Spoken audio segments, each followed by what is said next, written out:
Меня зовут Хайрудинова Елена Владимировна, я врач общей практики, врач-терапевт в терапевтическом отделении. Немножко поговорим просто про пожилых людей, которые с возрастом от 60 лет и старше. То есть немножко рекомендаций дам. Вот. То есть возрастная градация получается как у нас? Молодые люди – это люди в возрасте до 39 лет. Среднего возраста люди – это от 40 лет до 59. Пожилые люди уже от 59 до 75 лет. Старше 75 – это уже старые люди считаются. А старше 90 лет – это уже долгожители. Продолжительность жизни человека зависит от наследственности около 30%, от экологических воздействий около 10%, от медицины на шее всего лишь 10%, а все остальные 50% относятся к образу жизни человека. Образ жизни – это способ взаимодействия человека со средой обитания. Зависит от взаимодействия факторов 3 групп – условий среды, психофизиологических особенностей человека и характера поведения человека. Главная проблема современного человечества – это способность человека вести независимую жизнь. То есть понятие независимой жизни у пожилых людей тесно связано с психической сохранностью, способностью к движению, а именно с возможностью к самообслуживанию. Качество жизни зависит также от соответствия условий жизни человеческим потребностям и оценкам. Величина качества жизни показывает, насколько человек ощущает себя комфортным, удовлетворенным, счастливым. Но некоторые люди, допустим, чем человек старше, тем как-то быстрее развивается у него старческая астения, называется. Синдром старческой астении – это состояние, характеризующееся возрастными изменениями организма, прежде всего костно-мышечной, иммунной, центрально-нервной и эндокринной систем. Основные симптомы старческой астении проявляются в том, что ухудшается память, способность к анализу, ухудшается слух и зрение, появляется недержание мочи, депрессия, появляется медлительность человека, нарушается чувствительность. Человек в пожилом возрасте очень часто бывает, что падает, и появляется общая слабость. Но старческая астения проявляется не сразу. То есть вначале пожилой человек активен, довольно энергичен, не ограничен в физическом плане. Затем у него начинают появляться различные заболевания, например, суставов, костно-мышечной системы, нервной системы, сердца, органов пищеварения, которые практически не выражены, но все же настолько снижают качество жизни, что через некоторое время симптомы хронических болезней становятся более выраженными, ухудшают качество жизни, но еще хорошо поддаются терапии.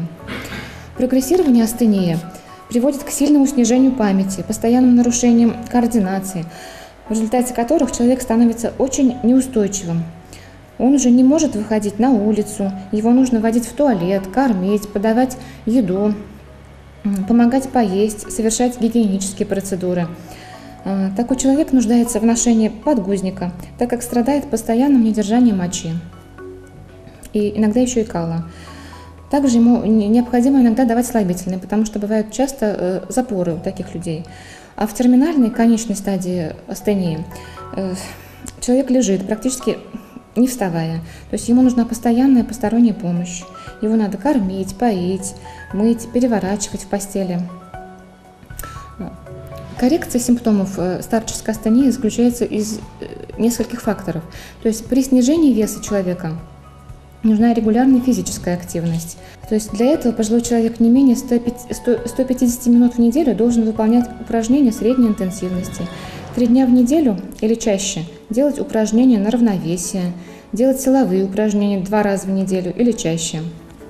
Но при этом пожилые люди, которые ранее не занимались физическими нагрузками, должны начинать занятия с нескольких минут в день. Нагрузки должны наращивать постепенно.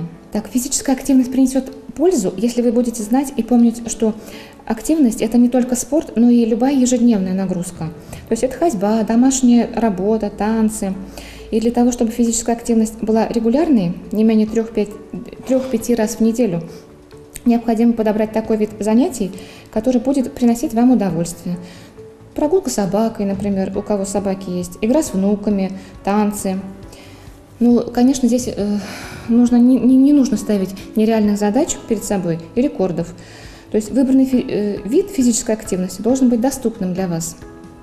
Физическая активность должна быть аэробной, то есть на воздухе в основном, на свежем воздухе или в хорошо проветриваемом помещении.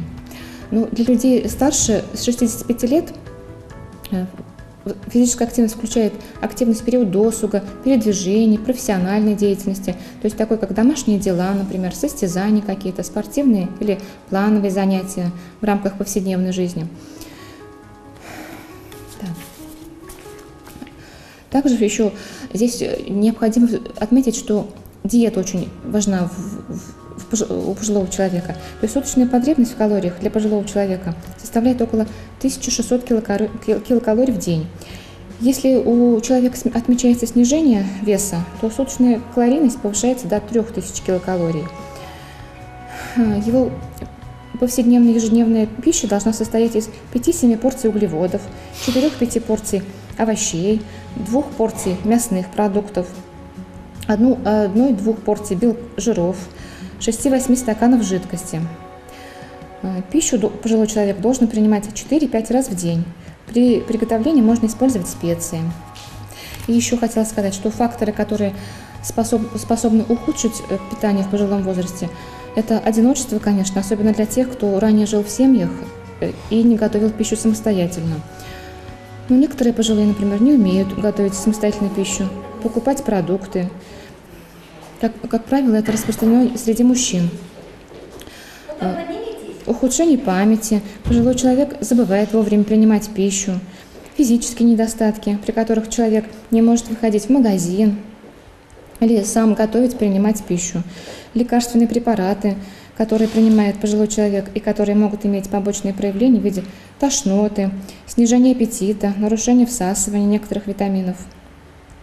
Также экономические причины. То есть недостаточно денег или еда не является приоритетом. Для коррекции синдрома старческой астении еще необходимо отметить, что здесь синдром падения очень важную роль играет. То есть, чтобы справиться с этим состоянием, в первую очередь нужно наладить безопасный быт. Здесь очень много рекомендаций по этому поводу, потому что каждый год тысячи пожилых людей падают дома.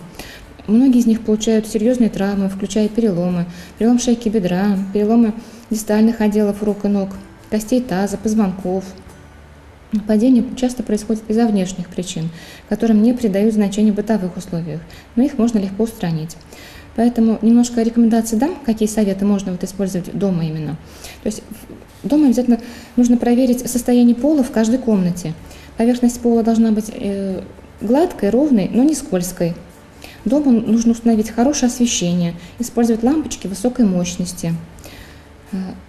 Вам должно быть удобно передвигаться по дому. Борьба с падениями включает также регулярную физическую активность, прием витамина D, ношение особой обуви в зимнее время, использование при ходьбе бедренных протекторов. Необходимо помнить, что нужно обязательно заучивать стихи, например, изучать, попробовать иностранные языки, кроссворды разгадывать. Пить жидкости не меньше 2 литров в день, даже если, допустим, есть какие-то заболевания сердца или сосудистые заболевания. В диету обязательно включают кисломолочные продукты.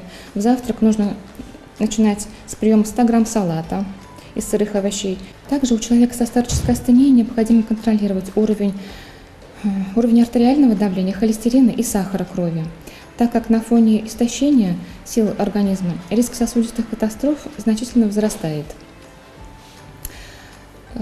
Профилактика старческой астении включается в том, что всем детям, чьи родители находятся в возрасте от 65 лет и старше, пока не развились явные признаки старческой астении, нужно максимально предупредить ее появление.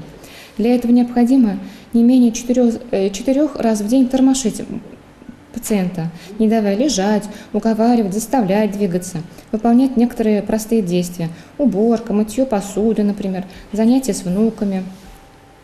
Контролировать регулярность приема пищи, полноценность его рациона, принимать меры по профилактике атеросклероза, то есть это низкохолестериновое питание, физическая активность, и препятствовать социальной изоляции человека, постоянно разговаривать с ним надо.